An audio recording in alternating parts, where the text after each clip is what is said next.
मुख्यमंत्री ठाकुर सुखविंदर सिंह सुक्खू के नेतृत्व में प्रदेश सरकार ने लोगों को पारदर्शी, सुविधाजनक और त्वरित सेवाएं सुनिश्चित करने के लिए पिछले 2.5 वर्षों में राजस्व मामलों में बड़े पैमाने पर सुधार किए हैं। हम आम परिवारों से उठकर आए हैं। मैं खुद गवर्नमेंट स्कूल में पढ़ा हूँ, आज मुख्यमंत्री की कुर्सी पर पहुंचा हूँ। मेरे माता जी गाँव में रहते हैं।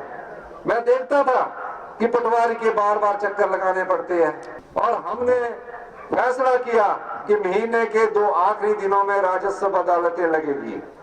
मैंने खुद मीटिंग ली, सब डिप्टी कमिश्नर्स के साथ मैंने वीडियो कॉन्फ्रेंसिंग के द्वारा मीटिंग रही और मैंने कहा कि आम आदमी को कोई परेशानी नहीं होनी चाहिए। इंतकाल अदालतें लगी, तकसीम अदालतें लगी, ये सरकार की गवर्नेंस की बात थी। अच्छे शासन के लिए अच्छे प्रशासन का होना जरूरी है।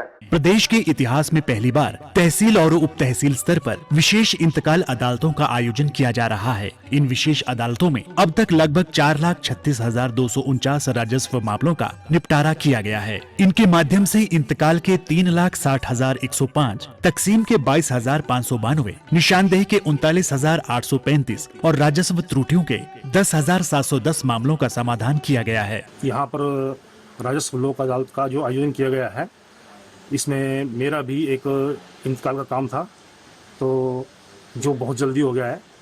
वैसे पहले हमें तहसील जाना पड़ता था, तो सारा दिन हमारा व्यस्त होता था, वहाँ पर लाइन में लगना पड़ता था। तो इसका जो आयोजन किया गया है, बहुत अच्छी शुरुआत की है और माननीय हमारे मुख्यमंत्री श्री सुखविंदर सुक्खू जी का जो ये शुरुआत की गई है, ये बहुत ही माननीय सम्माननीय कार्य किया है, तो उसके लिए हम उनका बहुत बहुत धन्यवाद करते हैं। हमारे यहाँ करसोग में आज इंतकाल हुए हैं, मतलब अच्छी सुविधा के साथ हुए हैं। जो सरकार ने ये सुविधा मतलब दी है, बहुत इसका हम बहुत आभारी है, बहुत बहुत धन्यवाद करते हैं सरकार का। नहीं तो हमारे को मतलब कहीं कहीं इधर उधर भटकना पड़ता था, तो इसलिए ऐसा कि चलो अब यहाँ नज़दीक हमारे सर्कल करसोग तहसील करसोग में है, तो इसलिए सरकार का हम धन्यवाद करते हैं। हमारे इंतकाल का काम काफ़ी समय से रुका हुआ था और जो प्रदेश की सरकार विशेष राजस्व लोक अदालत जो कार्यक्रम चलाया है उन्होंने, उसकी वजह से हमारा जो ये इंतकाल का काम था वो काफ़ी जल्दी संपन्न हो पाया है। इसके लिए हम लोग प्रदेश की सरकार और माननीय मुख्यमंत्री जी का आभार प्रकट करते हैं। राजस्व विभाग ने पेपरलेस रजिस्ट्री प्रणाली भी शुरू की है, जिससे लोग किसी भी समय और कहीं से भी रजिस्ट्री तहसीलदार को आवेदन कर सकते हैं। इस सुविधा से आवेदक को केवल एक बार कार्यालय आने की आवश्यकता होगी। ई रोजनामचा की शुरुआत भी ई गवर्नेंस में एक महत्वपूर्ण कदम है। इससे पटवारी रोजमर्रा की गतिविधियों का रिकॉर्ड रखने के साथ साथ रिपोर्ट भरने में सक्षम होंगे। सरकार की ये डिजिटल पहल लोगों के बार बार सरकारी कार्यालय आने की जरूरत को कम करेगी। हिमाचल प्रदेश के राजस्व विभाग में एक महत्वपूर्ण और ऐतिहासिक फैसला हुआ है।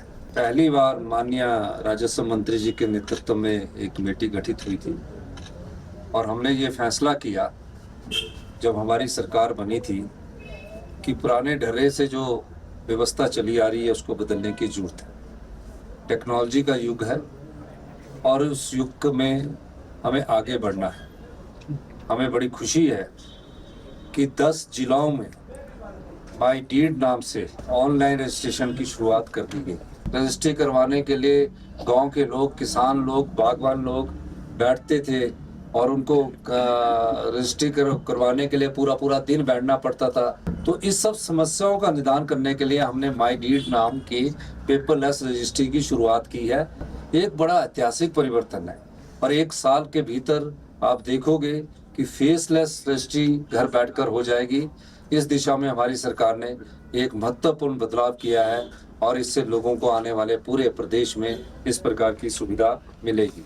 मुख्यमंत्री के निर्देशानुसार राजस्व विभाग आधुनिक तकनीकों का भी व्यापक स्तर पर उपयोग कर रहा है। अब तक 90% गाँव के नक्शे भू नक्शा पोर्टल पर अपलोड किए जा चुके हैं। लंबित राजस्व मामलों के त्वरित निपटारे के लिए हिमाचल प्रदेश भू राजस्व अधिनियम 1954 में संशोधन किया गया है, जिससे सक्षम राजस्व अधिकारी ई समन जारी कर सकेंगे। विकास की नई परिभाषा स्थापित करते हुए मुख्यमंत्री लोगों की लंबे समय से लंबित समस्याओं का समाधान कर रहे हैं। वर्षों से विस्थापन का दंश झेल रहे पोंग डैम विस्थापन विस्थापितों के जीवन में मुख्यमंत्री खुशियों की सौगात लाए हैं। नवासी पोंग डैम विस्थापितों को मुख्यमंत्री ने भूमि के कागजात प्रदान किए। उन्हें गृह निर्माण के लिए 3 लाख रुपए की वित्तीय सहायता प्रदान की जाएगी। प्रदेश सरकार के ये प्रयास जन समस्याओं का त्वरित निवारण और जरूरतमंदों को राहत देने में अहम भूमिका निभा रहे हैं।